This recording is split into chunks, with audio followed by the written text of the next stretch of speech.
So today in this episode, we are talking, how do I come closer to really finding out what my purpose is?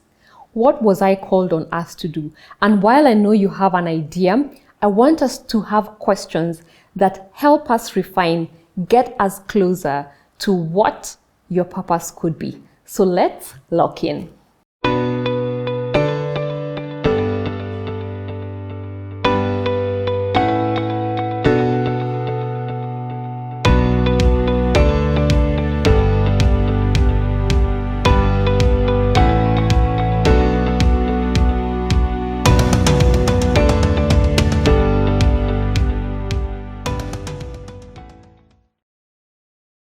And as always on this channel, I say get a journal, take your time, and let's dive right in. Number one, what breaks your heart? And what are you willing to heal in others? Purpose for most people often hides in the pain that you survived. So maybe you're a single mom who's walked through shame and silence. Maybe you are a businesswoman who knows what it feels like to be underestimated in the business sector. Maybe you are the woman who kept everything together, and now you reminded yourself that you're allowed to want more. And that was me. Despite looking and feeling confident in my line of work and life, I feel that I always shrank to accommodate others. And now I have worked through my people pleasing and the fear of putting my life's work out there, and now I'm on YouTube because I always feel like I hid behind people's agenda, which cost me a lot of pain and time. And it's not until I slowed down and I asked myself, how do I begin to choose me? How do I begin to align to my work? So what breaks your heart? That's where your purpose lives. That's where your empathy lives, which leads me to the second part of the question, what do you want to heal in others? For me, because of my experiences, I want any woman who encounters my work, my coaching, to succeed without shrinking herself. I want to give her tools for a personal brand that elevates her, that helps her thrive, lets her live her dream life. That's my purpose. So what breaks your heart, and what are you willing to heal in others? That's where a sign of where your purpose is, and that's how it's born.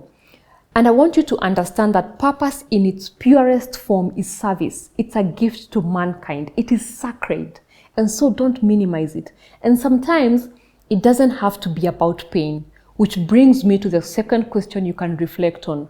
What comes so naturally to you but feels life-changing to others? Are you the one that friends call for clarity, for comfort, for solutions? Do you even, for example, teach children without trying? Maybe you organize without thinking. Maybe you speak and people feel safe, they feel seen. That's not random.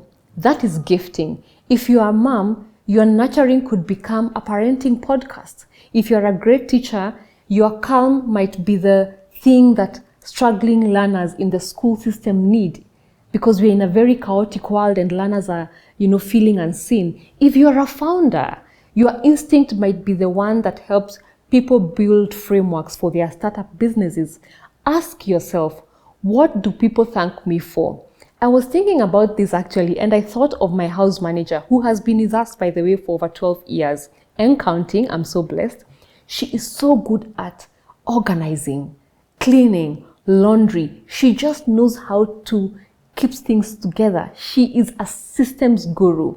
And I'm always saying this is so healing for everyone, because we get to live in a house that's just so organized and it's so effortless to her. And I really value her. So sometimes what is played to you is work for others, and purpose doesn't have to be loud. It's sometimes in the hidden things that come naturally to you that you do without effort. So that's the second thing. What is everyone always telling you? Oh my God, you are so good at this. Or when they're stuck at that thing, they're always calling. I think we've seen people who are making a living and their purpose is to do errands. They're just really good at collecting different contacts and getting different people. And then they build a business out of errands in laundry, in cleaning. People who are just good at food because you dream about recipes. We know of people who just make recipes for toddlers. And I want you to know that thing that people are always asking you about, start aligning to it. Who do you feel called to serve? That's number 3. And how do you want them to feel after encountering you? This is a huge one. Purpose is about people. It's about making people feel something through your service and your gift. Maybe you feel drawn to young girls because you remember as a young girl what it was like to be silenced. Maybe it's about women over 40 who want to start again. That's mine, because that journey was so painful and also so full of purpose. For others, it's to help other people build business empires that change the legacy for their families. For others, it's design. Ask yourself, whose freedom feels so personal to me that if they were to encounter me, I would change their life, I would change their legacy. So I want you to ask yourself, what feels so personal to me and who am I called to serve? And by the way, the more you niche it down, the better. If it's about girls, what age group? Where are they in their lives? Have they finished high school? Have they finished university? So I want you to go an extra mile and narrow down to who am I called to serve and how can I even narrow it down further. So for me, it's women who are over 40 years, who want to start again, and most of them are in their careers. In fact, they are in leadership positions because I've been there and I know what it feels like. So I want you to ask yourself, who am I led to serve and whose pain feels so personal to me? And bonus point, if you can also attach words to that feeling. For me, the words that kept coming to me were courage, brave, action. So I don't want women to just have the courage. I want them to take action.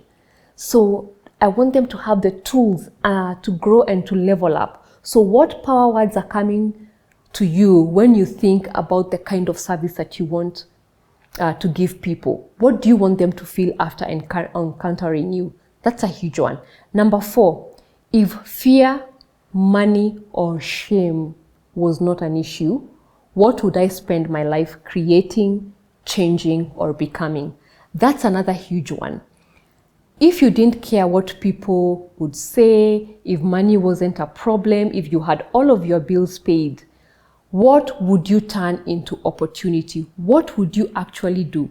Would you start speaking? Would you start writing? Would you open a YouTube channel? And one day I'll do an episode on why I believe women over 40 should start YouTube channels, because you can pour your thoughts out.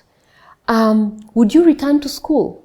Would you start your catering business? I want you to look at fear in the face and conquer it, because sometimes we hide behind the shame, the lack of money.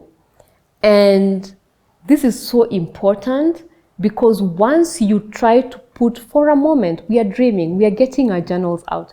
If for a moment you think about, if I had no fear, if I had no shame, if I wasn't waiting for people to validate me, what is the thing that I would build? This is so important. I want you to think about the healing that you can afford others. And if you think through these 4 questions, it was quite a short episode, but if you start to think about who you want to heal, who would you be of service to? What would they feel after encountering you? What comes so easily to you that it's play for you and you could spend endless hours thinking about it? What is the pain point in my life that I remember I never want anyone else to go through? If you think alongside these things, my dear, you will see a common thread along your journal. You will see the same words keep coming up. For me, it was women, pain, over 40, growing, personal branding, growth, messaging for women. And that's why I am on this journey. Next episode, I want us to talk about, now that in series number 1, I talked about signs you're ready. In 2, we talked about the cost of delaying your dreams. In 3, we've talked about questions I've asked myself to align to my purpose and to know what I'm called for. In 4, I want to talk about the way you talk about your dream. Now you want to start telling the universe and people that matter about this dream, and we are going to start framing it in a positive way and in a way that aligns you with where you want to go.